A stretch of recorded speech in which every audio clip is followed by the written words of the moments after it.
Okay, I was going to go over a few things with you. In the smaller trim scissors, I'm a member of a group called shoppersrule.com, and you can buy some really neat notions, pretty inexpensive through them. And I have actually purchased you this set, so don't have to worry about going on there and get it. I'll put it in the mail to you. But what it is, if you'll see, you've got a curved scissors, and what that's good for is like when you're doing stitchery right here on the top and you need to trim a thread, it lays on it, but yet, I mean, when you can't really get your hand down in there like that, but it kind of, you can hold your hand up and trim those pretty good like that. The other pair are just, this is what I'm wanting you to use to trim your patterns with. They're not killer sharp, except for they're very pointy. But I don't want you cutting anything but trimming the patterns up with this, because they're not made to cut cardboard or construction paper or anything like that. The quality of these are not that fabulous, but their blade is quite sharp, and it's made or intended to do tiny or thin trim work.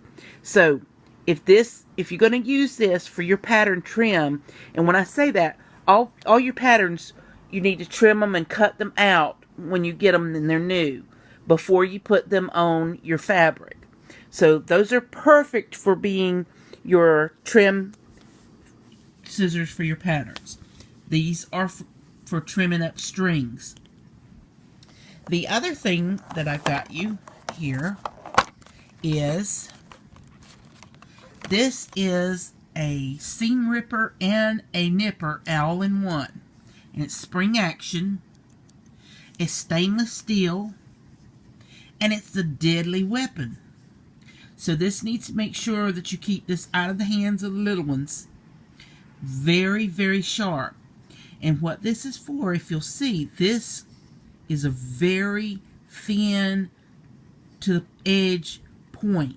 And what that's for is to get up under, when you stitch something, get up under that string and pull it loose, or slide this all the way to the point where you clip it. And that would be able to, what you call a seam ripper. It takes the seam out of the cloth without damaging the cloth itself. And these are pretty precise little instrument, and they're not cheap. So guard this one, and don't let the little kids play with it. And don't drop it, because that end will break off. And you can see that is a sharp point.